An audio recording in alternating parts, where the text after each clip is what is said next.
What's going on, guys? Charles Weinraub here, aka the Handsome Homebuyer, and today we are going to talk about what makes an investment a good investment.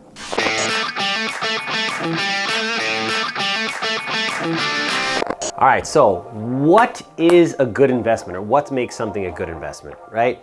So first of all, before we go into this, everybody's idea of a good investment is different. Some people are happy with 3%, some people are happy with 20%, some people aren't happy unless they make 200%. It all really depends. There's not a right or a wrong answer. But what we're gonna do is we're gonna go through 5 different points to help you understand or get on along the thought process of what is a good investment or good return for you. All right, so first thing is available options.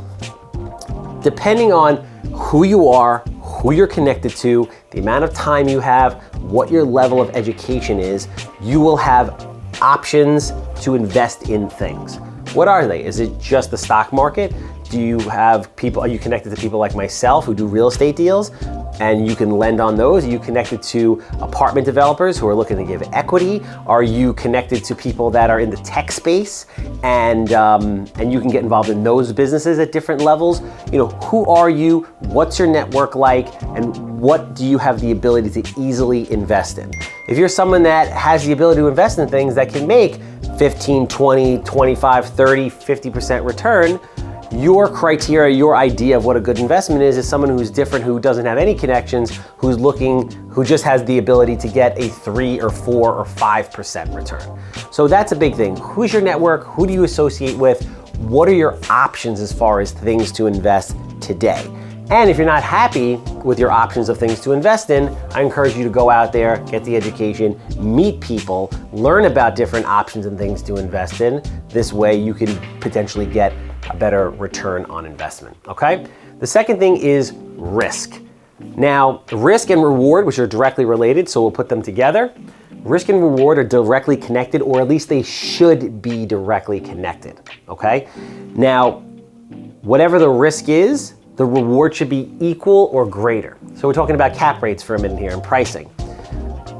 The cap rate is obviously a method in which commercial real estate is evaluated.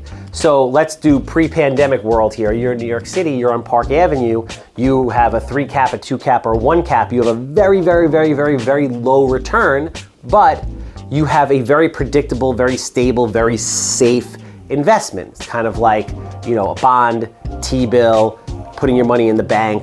Obviously, the more secure it is, the lower the return is, okay? Now, let's think about doing a startup. Let's think about investing in Detroit in 2009, where you had, let's say, a 30 cap because you had crazy vacancy rates and everything was going crazy wrong. And if you're gonna be willing to put that kind of money in, you really, really need to be making a ton of money. If you get into something like, you know, early Bitcoin, or if you're investing in some kind of tech startup that's like really, really, really early on, you're gonna need the ability to make huge returns, 5, 10, 20, 100x, or it's not worth it. It's really a matter of your personality. You know, what are you into? Do you like that gambler-esque type of vibe? Are you familiar with those industries and understand how they work and feel comfortable with that? But obviously, on a very, very basic level, it's risk reward. The risk should match the reward, or the reward should exceed the risk, in my opinion, okay? Time involvement. The amount of time you're involved is also a really big thing, because time is the most valuable thing you have. And you could be using your time to spend it with family, to be learning, to be investing in other things and making more money with your personal time and personal skill.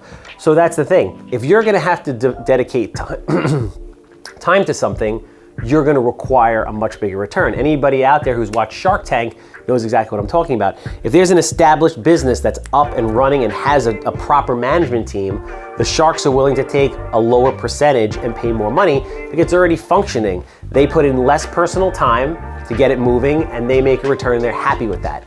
On the flip side, if you ever see them speak to entrepreneurs that have very early stage businesses, they often want a much larger percentage at a discounted price because they know that they're gonna have to spend their personal time investing and building out this business in order to get it to work, which they're happy to do, but you know, risk reward, the juice has to be worth the squeeze. And lastly, it's just all personal preference, meaning some people just want to invest in real estate because they like the fact that it's tangible. Some people like to invest in tech because they think it's sexy and they come from that world. Some people like to invest in crypto because they think crypto is the future and they just understand it. Within those things, maybe if somebody likes to invest in real estate, maybe they only like to invest in Nassau County real estate or Brooklyn real estate, or maybe they only want to invest in single family homes or apartment buildings. It really all depends on your personal preference and your skill level. But in general, there is no right or wrong here. It's just a matter of what you're comfortable with, the amount of risk you're willing to assume, how much money you have to invest, and ultimately what your network is like and what things you have the ability to actually invest in. So get out there, get curious, talk to people, get educated, expand your network, because the more you do these things, the more opportunities you're gonna have, and the more opportunities you're gonna have to make more money, learn things, and have a good time doing it. So we appreciate you watching. Ring the bell, like, subscribe, and we'll see you on next week's educational vlog.